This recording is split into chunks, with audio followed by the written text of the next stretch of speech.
Good evening, everyone. My name is Evangela Brown, and I would like to welcome everyone this evening to a community conversation on equity in policing. The Office of Equity and Civil Rights would also like to welcome you to the Civilian Review Board Civil Rights Week. This evening, this panel will delve into the policies and practices along with the challenges of law enforcement, specifically when the conversation turns to equity in policing. All across the country, communities of color are suffering due to the inequitable practices of policing and the implementation of those policies by frontline officers. Specifically, the disproportionate policing of zip codes where Black and Brown bodies are the majority, and the disparate treatment and benign neglect in low income and blighted communities. How do communities of color make changes in policies within departments and begin to have conversations that will change the way in which they are policed? How will communities ensure that police officers are held accountable when they have barely been held accountable in the past? This evening, we have a dynamic panel, and I am going to read their bios in alphabetical order. First, we have Ms. Tawanda Jones, a community activist. Ms. Jones is a mother of four, an educator, and a freedom fighter since the untimely death of her oldest brother, Tyrone West. Tawanda has testified at the Capitol in Washington, D.C. on numerous occasions for years against police brutality, lynching laws, and in support for Christopher Brown's Law. Tawanda, with many others, helped get the gag order bill passed into law in 2020. Ms. Jones has been featured in documentaries with Charles Barkley and in Baltimore Rising. She's been on The Roland Martin Show and been interviewed by CNN. Additionally, Tawanda has appeared in Wes Moore's 5 Days, Baltimore Magazine, The Afro, New York Times, and The Washington Post. Tawanda is the founder of West Wednesdays, a weekly protest which has been ongoing for 370 weeks and is now virtual due to COVID-19. Last but not least, Tawanda is a child of God and a Christian woman. Next is Mr. Gregory Riddick Sr., founder of the Trill Foundation and a CPIC member. The Trill Foundation is a nonprofit organization in Baltimore that provides trauma-informed care services throughout the region. Substance abuse disorder, mental health first aid, peer support, suicide prevention, and financial literacy are the cornerstones of the foundation in which the Trill Foundation builds. The Trill Foundation has radical and a holistic approach, which is uniquely designed and geared towards healing the souls and spirits of the population that is pierced, broken, and torn apart by pain, violence, and systemic racism. The next panelist is Dr. Paulette Williams Tillery, who's a program director of Roberta's House in Baltimore City and Prince George's County. Dr. Williams Tillery has a PhD, and she has extensive experience educating future social workers in the academic setting, including over 15 years working with and impacting change for underserved populations. She has more than 10 years of program development and management training. Dr. Tillery is a social worker by training and is committed to working with individuals and communities who are impacted by grief, chronic trauma, and intergenerational trauma. She incorporates an eclectic approach to therapeutic modalities when working with individuals who have been impacted by post-traumatic stress disorder and vicarious trauma. She currently oversees the homicide survivor advocacy programs at Roberta's House in Baltimore City, as well as in Prince George's County, where she provides services to individuals who are impacted by homicidal laws. And last but not least, we have Mr. Fred Jackson. And Fred Jackson is a former Baltimore City Sheriff's Department Internal Affairs Detective Chief and a current Civilian Review Board member of the Northwestern District. Mr. Jackson was born and raised in West Baltimore and attended Towson University. Mr. Jackson worked as a correctional officer for the Department of Juvenile Justice and was a Maryland Police and Correctional Training Commission certified police instructor prior to joining the sheriff's office. Mr. Jackson worked on several task forces in conjunction with the U.S. Marshal and other local police agencies. Mr. Jackson was promoted to sergeant, lieutenant, and then captain. He was the first commander of the Sheriff's Witness Protection Unit and the first commander of the Sheriff Special Response Team. He also commanded and or supervised the Sheriff's Office criminal and child support warrant units, field enforcement, district court communications, transportation, lockup, and domestic violence. Mr. Jackson's last assignment was as chief of the Baltimore City Sheriff's Office Internal Affairs Unit, where he not only supervised, but was responsible for reconstructing and editing the General Order Manual until his retirement in December of 2014. That was a little bit out of order, but before we go on to our questions, I would also just like to thank the staff of the Civilian Review Board for all of their hard work, making sure that the Civilian Review Board panels were okay. And they put together these questions that I am about to read to the panels. Now, the first question is for Ms. Tawanda Jones. Ms. Jones, what made you create West Wednesdays? And can you please tell us a little bit about West Wednesdays? Yes, thank you for asking me that, and thank you for having me, and thank all the other panelists. But what started West Wednesday, unfortunately, was the untimely, brutal murder, the brutal lynching of my brother Tyrone West, who was brutally executed right here in Baltimore City on July the 18th, 2013. And for 7 long years, 370 weeks, 2,590 days, my family, my supporters, we are family.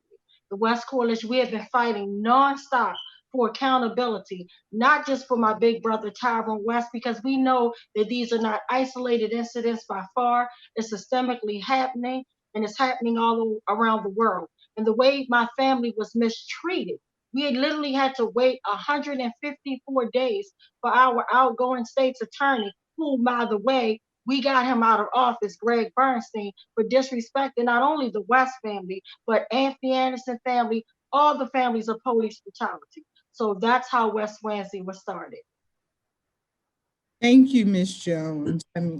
Dr. Tillery Williams, what advice would you give to Black and Brown people in America during this point in time on how to cope with issues concerning brutality and racism? Thank you, Ms. Brown, for that question. Thank you for allowing me to be a part of this panel, which I think is going to be a very interesting conversation, and hopefully we'll walk away with some insight. So I would say that the anger that we're feeling right now, when we look at TV and we see different types of trauma that's experienced by African Americans and other people of color, it's completely normal to be angry, right? Anger is something, it's a natural response when someone does something to us or someone hurts our feelings. It's normal to feel angry, but we have to look at how we respond. I would say to people, know your rights. Know your rights when you're pulled over by the police. Understand how to report injustices if you're facing an injustice. Have a way or a format in which you can process what's going on. Because a lot of times we hold things in, and that's what causes us to build up. There's a way that we have to respond. I think we live in a society that's reactive. Instead of being reactive, we have to take some steps back, take some deep breaths, and we must learn how to respond instead of reacting. such as when a police officer pulls you over. You know, there's a way, and I think for every African-American mother, we teach our sons how to respond when they're pulled over. We say, keep your hands in where the police can see it at. Respect the police officers, be clear about what you're doing and speak audible to them so that we won't cause a reaction. So sometimes it's hard, particularly when people are speaking to you in one particular way. But I think we need to change from automatically reacting, because a lot of us were taught to react rather than think. So what we do instead of thinking is that we do, we feel and we do. So I would say, take a step back and process what's happening at that particular moment. We need to get involved in your community, know what's happening in your community, get involved in different types of community activities. Seek help if you need help. If you understand that you have an anger problem and you know that problem is getting out of control, there are places, there are people that you can talk to be able to process your anger in the proper format. And if we're going to protest, join protests that are peaceful. We're seeing people now that are a part of protests and they're being arrested, even though they're showing up peaceful in some places. But when we see that if those protests become violent, what's the first thing that people say? There they are again. They're being angry. They are reacting. So I would say if you're going to get involved in a protest, establish a protest in which you want to go out and you want to be peaceful. We need to look at Dr. Martin Luther King. When he marched with a purpose. His purpose was to be peaceful, to get the point across. Were things automatically changed overnight? No, I don't expect that things are going to change overnight, but they will change. But we must be cognizant of the way that we respond. And we need to learn historical events. Know that this is not the first time that we're experiencing these type of times that we're living in. Historically, people of color, African Americans, indigenous communities have always faced some type of racial injustices. So we need to look back and be able to understand where we come from so that we can know where we're going at. Thank you, Dr. Tillery, for your perspective on that. And now I want to turn and get a different perspective, and that's from a former law enforcement officer. Mr. Jackson, my question to you, it's in two parts. Was it difficult working as a Black officer? And that's the first part. And the second part is, do you feel that the community shunned you, or was the community connected to you while you were an officer because of your race? Well, that's kind of a two-part answer. The first thing is that I was Black before I was an officer. Being Black in America, especially right now, is difficult because we're all looked at, our race is being weaponized for no reason other than just the fact of what we are. Being a police officer, it's difficult. But the difference between the two is I had a choice with that. I could choose to be a police officer, or I could choose to go into what my first profession was and done that, and I'd have been fine sitting in the background. But I did what was best for me to support my family. So yes, it could be difficult. But whatever you do, you should try to be the best at it. And you have to have some type of humility. And as far as the second part of that, I got off track. What's the second part of your question, Evangela? Unmute myself. Okay. The second part of the question was, do you feel that the community shunned you, or was the community, do you think they were connected to you because of your race? That depends. It depended on what I was there communicating with the community for. At any one given day, you can be the best thing or the worst thing that any person in the community saw. If you're coming and they have a problem and you can solve it for them, then you're the best thing that ever got there. If you show up in the middle of something and they've already had at least one bad experience with a police officer, you can be the worst thing showing up. There are days when you're in the Black community as police, whether you're Black, white, or indifferent, you at any given day, you're looked at highly or very lowly simply because you are an authority. And being Black and being an authority does add a different level to it. But then you have to be mindful. What are you really here for? And if you're here to enforce the law and to help people, then you do that. No matter if you're getting cussed out, no matter if you're getting yelled at, no matter what's going on around you, you have to do what you were trained for. And a lot of things that happen with the police is not that they're not trained. They are very trained. They're trained in a lot of stuff. The problem comes in when they go into police culture and go against what they're trained to do. And that's where a lot of these things are coming from. There are ways to do things. You should never tell a citizen there's nothing you can do. There's always something you can do, even if you had to take them to where they can find the type of help that they need. Thank you so much for your answer and the honesty in it. Mr. Riddick, for you, we've talked before, and I know that you've gone through some things in your own personal life and besides your professional life. The title of this panel is I Can't Breathe, a community conversation on policing and equity. So one of the questions for you is, what are some of the mental health challenges that can occur when we talk about I can't breathe?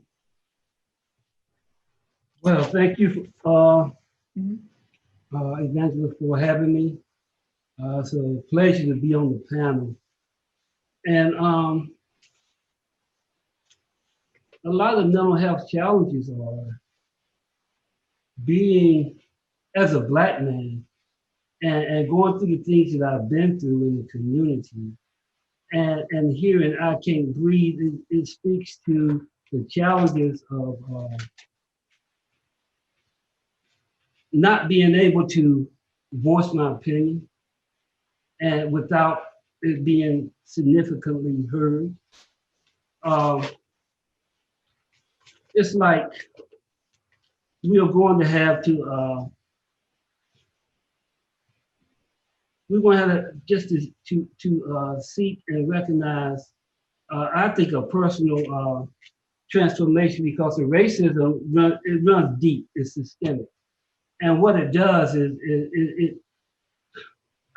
not being able to really work like we need to, not being able to feed our family like we need to. It even goes over to a spiritual level, because the most important thing is that with what the racism does to us, it's a matter of good and evil.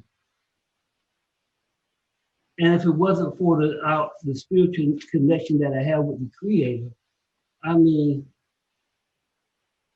would be doing things that, from a reaction point of view, like Dr. Tillman has stated. And the thing is that whenever the racism and the trauma of it and the mental health aspect of it really kicks in and I don't realize it, then I'm going to act out. And there's a lot of these youth who here in the city in itself that are acting out because a lot of them don't understand why they just feel insignificant whenever it is a person's or any human's, it's a inherent desire to feel significant in this earth. The gift that we have, God put a gift in all of us. And whenever that gift has not been found and operated from that level to help make the world a better place, it's easy to be sidetracked and to get into survival mode and do what it takes to survive.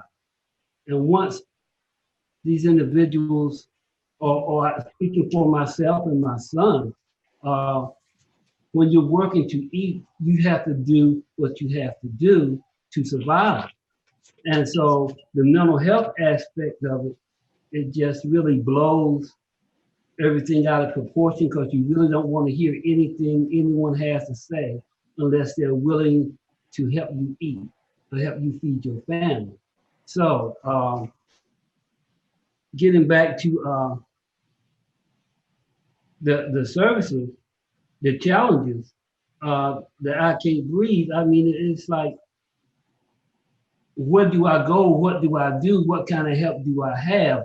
Most Black men don't want to talk about it, you know.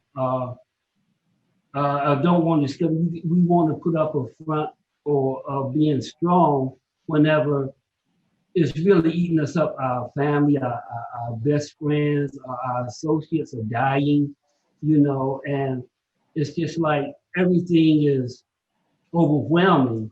And being that we don't feel significant and that we want to feel significant, we act out in a lot of different ways if we don't have someone to or something to rein us in. And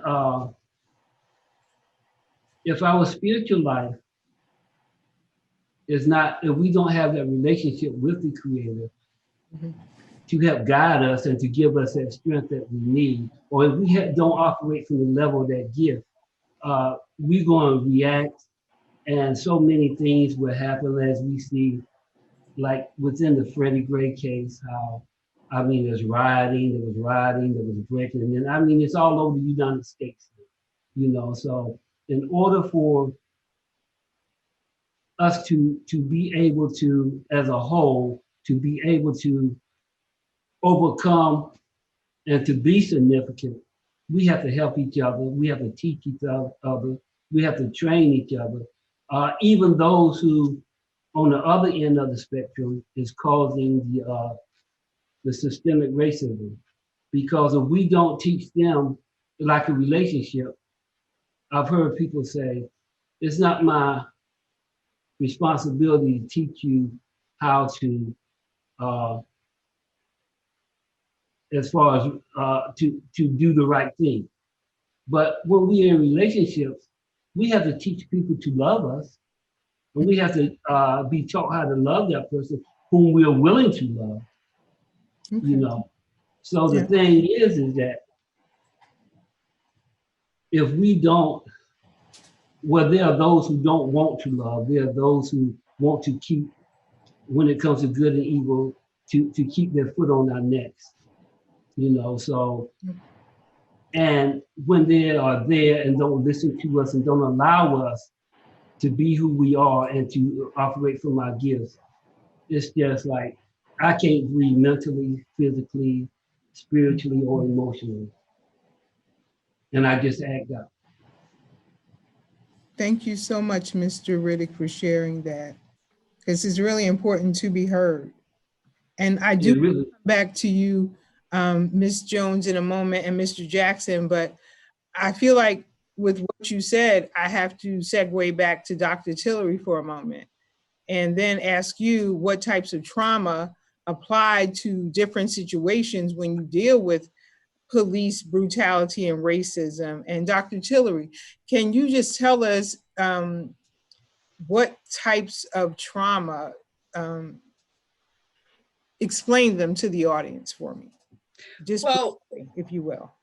We've heard of the term PTSD, which was associated with veterans returning.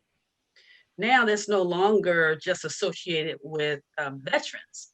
That's associated with people in the community. We're seeing post-traumatic stress that's being experienced, and that's being triggered by a terrifying event. And what that's accompanied by is flashbacks, insomnia, anxieties, thoughts, negative thoughts running through your head over and over and over again, uncontrollable thoughts. We're also seeing continuous stress. So post-traumatic is after an event. But when you walk out your door and you see someone who's been murdered, I mean, you're talking about young children, they see it, they know how to process it. This is on a continuous basis. So we're also seeing from post-traumatic stress, we're seeing continuous stress. You know, so we're dealing with different types of trauma, vicarious trauma. Whenever I look at the TV and I see someone whose life has been taken at the hands of another person, whether it's a police officer or someone else, I can't help to feel or to think about my own son. I'm a mother of a Black son. He doesn't live in Baltimore City, he lives in California. But there are a lot of events and different things that are taking place there also. So vicariously, I feel that. When I work with survivors of homicide, vicariously, I feel that. I begin to feel what the men and women are going through when they're dealing with so much traumatic loss itself. So we can't help to think, what are people dealing with, particularly when they're being pulled over by the police department? What type of fear do they have when you're being pulled over? You know, for example, if I'm pulled over by a police officer, the first thing that goes through my mind sometimes is what I do, what I say, knowing that I haven't done anything, but fear immediately comes up because vicariously, when I look at the TV, I see trauma. I see people who have been trauma. I see people who say, I was just pulled over by the police, if this is what he or she said or he or she did. So I begin to feel that vicariously. And a lot of times people that work in the particular field, they deal with this, but also people who have been impacted by trauma directly or indirectly feel this vicarious trauma. We're also looking at a new concept, but that came about in 2017 by Dr. Eckhart. And it's called urban trauma, in which he looks at centuries of dehumanization, centuries of racial inferiority and hate towards people of color. And then what he said is that it causes us psychological wounds. You know, if you've ever been wounded psychologically, it just does not go away overnight. It takes time for us to process that kind of trauma, and it lives with us. You know, our minds are remarkable. You know, we can take pictures. Every time something happens to us, whether it's good or bad, there's a picture that's taken and it's stored in the back of our minds. And whenever something comes up that reminds us of that particular incident, that picture flashes right in front of our face. So a lot of times with racial injustices, those pictures are there and we experience those things over and over and over and over again. And he also talked about, you know, these things come and they are directly related to slavery, mass incarceration, all of the crime and the community violence. This is what we see, this is what we hear. And I can't help to think about children. How are they processing this type of trauma? Because remember, it is a psychological wound. It stays with us. It does not go away overnight. It takes time for us to be able to understand, first of all, what's going on with us and to be able to process that. And we're also looking at intergenerational trauma, trauma that's passed from generation to generation. You can grow up in certain homes and be traumatized by different events that's happening there. And if there's no intervention being put into place, guess what? The next generation is going to pick up and experience the same type of trauma. Just like now, when we watch the TV and we see like the young man that was shot in the back, not too long ago. When we see that, we internalize that, you know, and as a mother or as just a person who's just caring and living in those particular types of communities, it goes inside of us and it's deep. We bury it, we try to keep moving, but that's trauma because that's some type of event and it's triggered by a terrifying event. So we experience these things different and we unknowingly sometimes pass it on to generation after generation after generation. We're also looking at racial trauma, you know, those things where it's cumulative, centuries and centuries of trauma that's being impacted, that Black people have been impacted by. Black hate, you know, impoverished communities, again, lack of access and resources to different people, lack of education. I mean, just to go, you look at a public school, go to a public school versus going to a private school. There's a difference there. There's some type of social inequality that we experience. So there's various forms of trauma, but trauma leaves us psychologically impaired until we understand what we're feeling, what we're dealing with. And it impacts us mentally as well as physically. You know, when we look at research looked at those chronic stressors, those things that we experience over and over, how it also leads to physical problems. It leads to a direct relation to hypertension or diabetes. These are things that we see over and over and over in our communities. And sometimes we just simply don't understand. Where did it come from? Yes, it could be DNA, but when we look a little bit deeper, it could be linked to unresolved conflict, unresolved trauma that we are experiencing on a continuous basis. Thank you so much for that, Dr. Tillery. And, you know, as we know, and I know you and Mr. Riddick and myself, we have attended the Rotary Academy. And, you know, you learn a lot about trauma from that. And one of the things that I can proudly say is that Baltimore City has formed a trauma-informed care task force as well to deal with the issues of to help residents deal with trauma as well. You know, I heard you mention a couple of times, Dr. Tillery, about, you know, television and the images that we get from television and the things that we see on television and how, you know, it is traumatic. And I think sometimes we can get desensitized as well, you know, from just seeing things. So, you know, it depends on the way we look at it. So my next question deals with things like that, and it's for Ms. Jones. Ms. Jones, for communities that are not over-policed, those residents often get their ideas and images of policing from television, the news, and the media that rarely portray the real flaws in these systems. How do you think it impacts political will for police accountability and community perceptions of over-policed neighborhoods? Okay, before I answer that question, I just want to give a little bit of feedback, and then I want you to ask me that question again so I Sure. can answer it. Okay, sure. So I wanted to give a little bit of feedback and all due respect to our queen, Dr. Tillery. And she was saying about being reactive and proactive type of thing. And, you know, and of course that is the best way to be, you know, reactive, you basically be proactive and things of that nature. So that way your reaction changes. But I just wanted to say, for one, I disagree on the part about, about the respecting.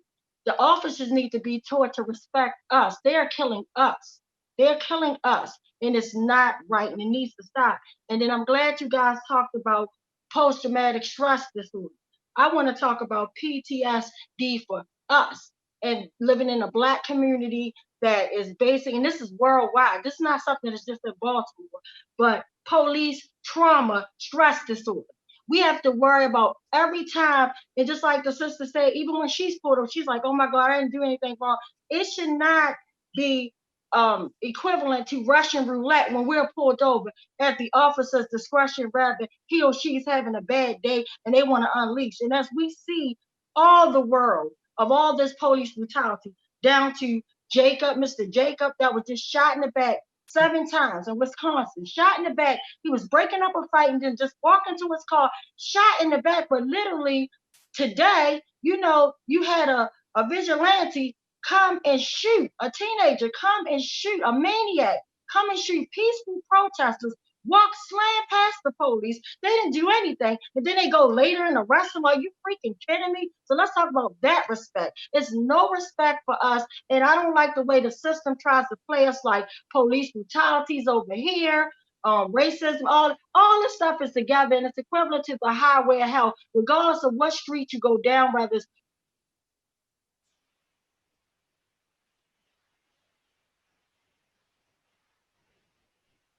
and that's somebody being brutally murdered, fairly mistreated, and it's just not right. So I just wanted to unpack that real quick because I was like sitting and like kind of wavering over in my soul and my spirit. And you can ask me a question. Okay. Let's see.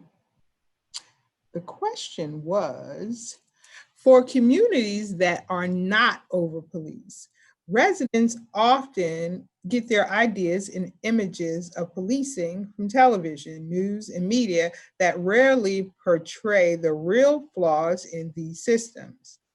How does that impact political will for police accountability and community perceptions of over-policed neighborhoods? Yeah, that's a great question, and thank you for that, my queen. So basically, to me, when I look at the media, right, and the way they report things, the media can be very deadly. They have the power to make innocent people look guilty and guilty people look innocent. And it's just really sad and bad. So when you're watching all type of things, that all these atrocities happen to us on the TV, then you don't even really have to necessarily see it on the TV, right? You can just literally go outside and see the way and people are basically mistreated by officers, right? But with all that being said, and to answer your question, basically, when you have the media making the police officers and people making the police officers like, oh, they're heroes. You get what I'm saying? And this person, the victim, got what was deserving of them. Just like now, down to, and this is a real conversation about I can't breathe. When my brother couldn't breathe, he was the first one that really struck to me, not the first victim, of course, but the first one that touched home when they snatched my brother when he couldn't breathe with David Lewis' foot on his neck. But when you think about George Floyd, right, I think about the way he was murdered, and his killer is actually on bail now. He's out at the mall shopping, all type of things. Meanwhile, we're fighting for accountability and transparency, and it's none there. You get what I'm saying? So the way that, and that's why they try to come back with these little so-called bullcrap reform laws. We don't need a reform to me. Like I tried, like when my brother was murdered, literally I was like all for reform. I was showing up at City Hall, testifying for the cameras to be put on officers. I'm like, yeah, if it was if a person, if the police officer had a camera on him when they killed my brother, maybe that would have made a difference. But now I'm knowing that is not even true. You get what I'm saying? Because you can have all the video, and people pulled out video footage on my brother being murdered, but the police were allowed to come the very next day, snatch all the video footage, and my family have not to this day seen any video footage. So I say all that to say that it's a deadly game, the way the media portrays things, and the way people that sat back on their couch, watching this stuff, and they don't know because it hadn't hit their home, especially the ones that are privileged. They don't even got to worry about if they're going to be murdered by street community violence or by a killer cop. It's just way too much stress. Mhm. Thank you, Ms. Jones, for sharing that. Mr. Jackson, the next question. A criminological theory by James Q. Wilson and George Kelling, the broken windows theory. I'm sure you're familiar with that. So my question is, do you think that over-policing can directly contribute to blight in community? And if so, or whether or not you do, how does the broken windows policing theory, how can it create more broken windows? It does all the time. That broken windows theory, when the guy you're talking about that study the two doctors did when they put the one car up in New York and the other car in California and watched them get broken up, and then nobody's picking up the glass and all of that. And work. And this, to me, that whole thing right now, the way it works now, is that people are the police use that as an excuse for why there are all so many of them sitting in one neighborhood. Just like what Mr. Riddick said. You have all of these young Black men and women who have no way out. They don't have any hope. They don't have any money. They don't have any jobs. They don't have any hope at all. And they have to feed a family, just like the people who are working. So when the police come across these folks and they're doing these little petty things, there's got to become an understanding of what that person's circumstances are. And if that police officer doesn't have an understanding of what that person's circumstances are, they're going to continue to just bash them around like you're living in a town full of animals. The other thing is, the police really need to live here. Everybody's worried about, you should take a ride along with the police. Their job is so hard. Ride along with the police. Police need to ride along with the community. The police don't ride along with the community. They don't want to see where these folks live at. They don't want to be in your house overnight. They don't want to hear the gunshots out the window that I still hear where I'm at right now in West Baltimore. It doesn't make any difference what they say about ride along with us to see what we deal with. Nobody wants to see what you deal with because you're leaving here every day. You come here, if you lived here, you would buy into the community. You would talk to the people that live next door to you. You would talk to the people who live across the street. You would, when you would get up in the morning, you would put your clothes on and you say, step outside and said, now I'm going to take care of my house. My house is a city. I'm going to go out here and take care of it. These guys, there's a ton of them that all live across the state line up in Pennsylvania or way out in the county. They're making all this money down here in the city. And then they take their money back to the county and out into Pennsylvania or wherever they live at, and they live it up. So when they get up in the morning and they put their uniform on and look in the mirror, they're going, great. Now I got to go down to this city and deal with that. I'll be glad when the day is over with. But for me, my day didn't end when I got home. When I got home, my neighbors would be knocking on my door all the time. They would always ask for help. Where can I do this? Where can I do that? The police officers who work in this town should be made to live in this town. And until, I think it was in the 70s, they did. But they changed the law. Oh no, they can get out of town now. If you need peace where you live, you make peace where you live. And there's some people who will never get the opportunity to make peace or live in peace where they are. So that broken window theory, I've seen it off and on, off and on, off and on. But the people who solve the problems where the windows are broken are not the police. It's the people who live there decide, we don't want this place to be messed up. So there's got to be a bigger investment in the community and not more police. We're proving up in Portland where force creates more force. Oh, they're not acting right. Well, these beatings will continue until morale improves. It doesn't work. It never has worked to go out and run around and beat people more and more and more. And, oh, they're going to be scared of us now. Black folks don't do that. We're resilient. We get a thicker skin and then we step back up. And that's what's got to happen. I still get afraid when the police pull me over. I don't carry around a badge. I refuse to be running around here toting a pistol just because I can. It's just no need to it. The police will pull me over in a minute. And they don't pull me over because I got bad tags or I got a funny looking car. They pull me over because I'm Black in a Black neighborhood. And it's, to me, I get incensed when that happens. But yes, I do understand. And I do know about Miss West's brother. And I still have the same opinion about what happened there. They weaponized that man to the nth degree. He died because people were scared. Those cops were scared of not just Black men, but they're scared of large Black men. And I keep hearing it all the time. Oh, he's big. He's a menace. He's big because he's been eating well this week. Leave him alone. There was nothing sickly about Tyrone West. He did not need to die like that. And at every police academy across this nation, those police officers are taught about if you're going to subdue somebody, not to put their hands behind their back and hog time and sit on them because they can't breathe. It's positional asphyxiation. I can't pronounce it, but that's what it is. And that's what killed him. And they won't admit it because it's going to cost money. And that's the problem. They wanted the problem to go away. And I'm glad that you're not allowing the problem to go away, Ms. West, because it is time for that to stop. I think I may have lost track of what you asked me. No, I think you covered it very well, sir. Thank you for your candor and honesty. It is greatly appreciated. We have a couple of more minutes, and I would really, really like to just ask a couple of more questions, but I'm going to ask our panelists. I hate to give you a time limit, but I'm going to have to. Mr. Riddick, in 1 minute or less, please answer this question. As a community advocate, how do you think the relationship can be healed between law enforcement and the community, specifically in Baltimore City?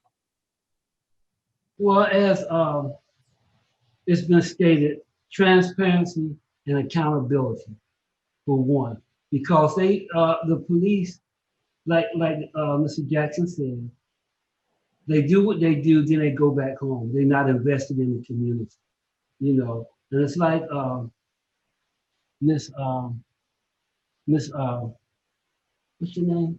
Miss Tawana, forgive me. Yeah, Miss Jones. Like she was saying as well.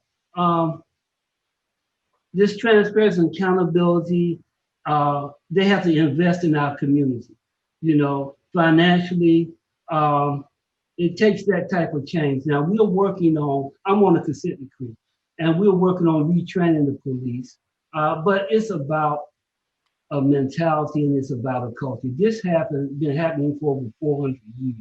And it's not going to be done or finished or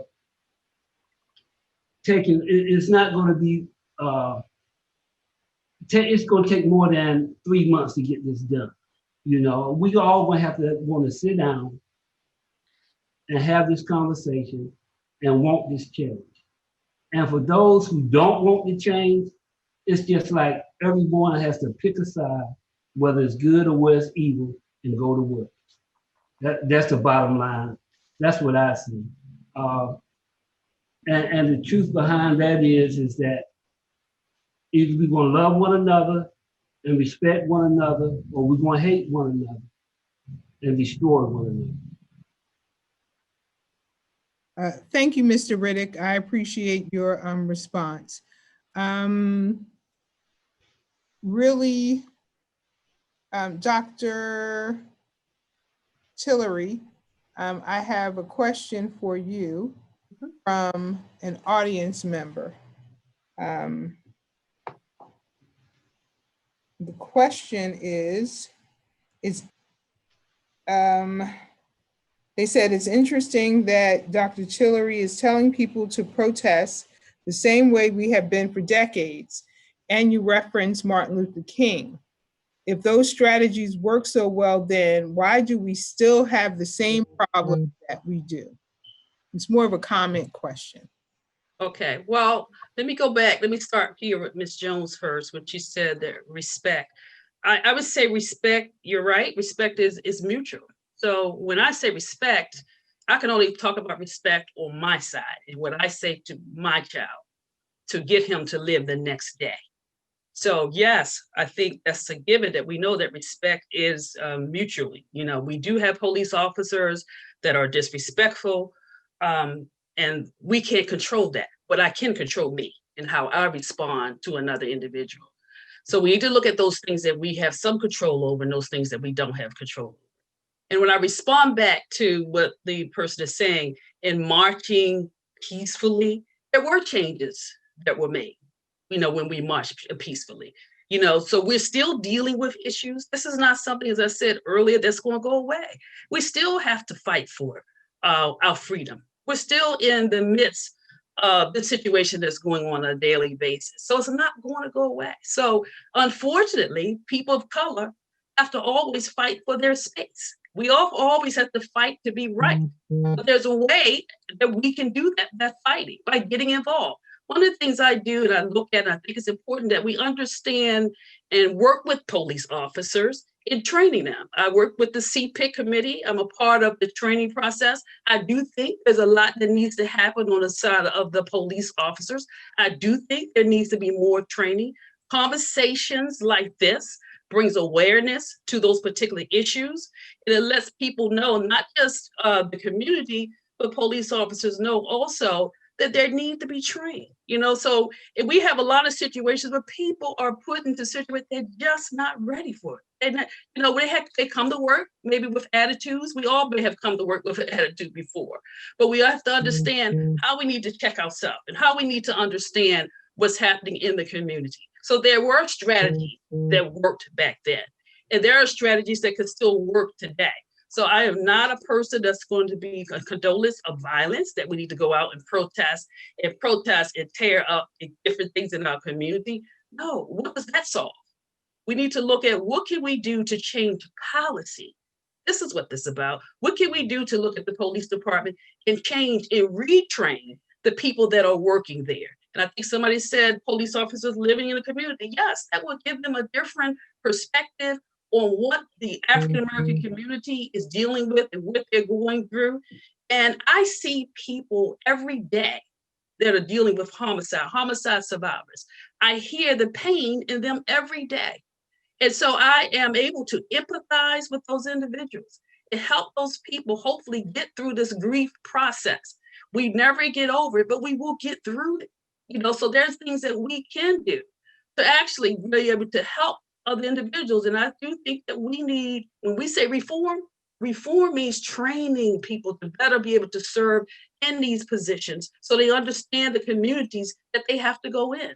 So they understand the people and some of the different things that the people in the communities are actually dealing with.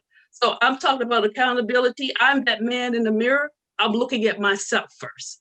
And then we go out and we spread that abroad. And we teach people, because you have to teach people how to treat you. And that is a part of the training process. We all have to do that. And we model that kind of behavior. I'm sorry, I went a little bit over. Yeah, thank you, Dr. Tillery. Thank you. So you talked about policy, and that's going to get, I'm going to ask Mr. Jackson, what are some policy recommendations for policing in the 21st century, sir? And we've got you, and then I'm going to ask Ms. Jones a couple of questions. Mr. Jackson, give us a couple of policy recommendations for 21st century policing. A couple of things that are going wrong now with policing is this. It's been the militarization of the police department. When you talked about television, nobody wants to look or be the police. They want to go out and wear cop pajamas and jump out of cars and run around with 50 guns on themselves. And if you call somebody, because even if it's silly, to get a cat out of a tree, you need SWAT to show up to get a cat out of a tree. You do not. They need to look like police. That's the first thing. As far as change, we've got to change the attitude of the police, because all this television cop stuff is making them bad. One of the policies that need to go into effect is make the police look like police. As far as training, the training is there. I'm a former police trainer, and I can tell you they are being told all the time.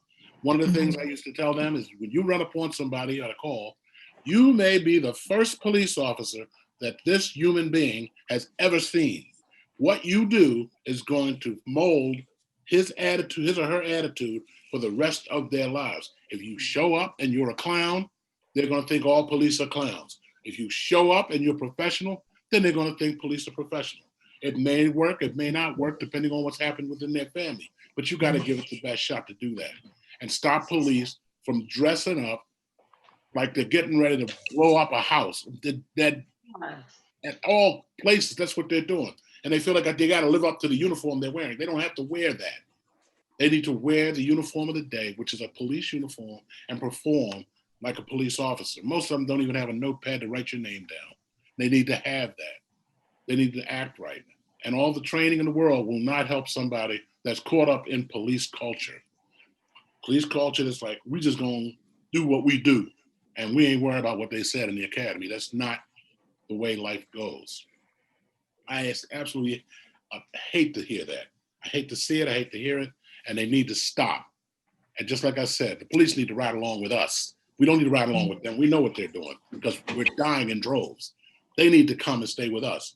If the community could create a coalition and say, okay, look, we're willing to let this cop stay in my house for the next couple of days and see what I go through every day. He can ride to work with me.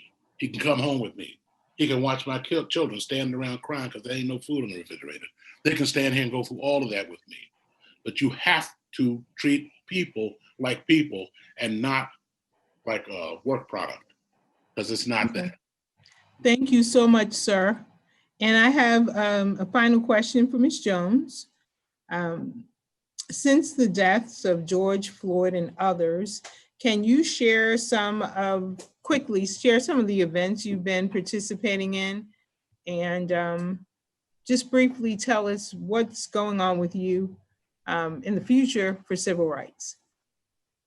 Okay, thank you for asking me that question. And I just want to thank everybody on the panel tonight, because it's been amazing, like real talk. I love it.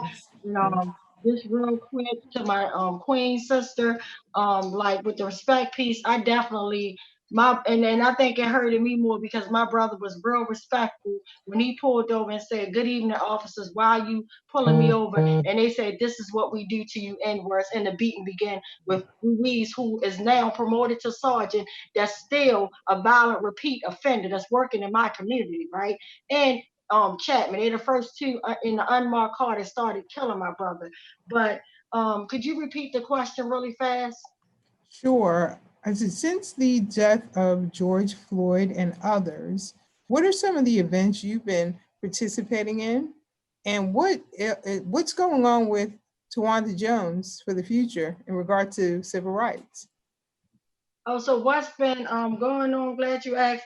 Just yesterday, shout out to Councilman Ryan Dorsey and all the councilmen and women.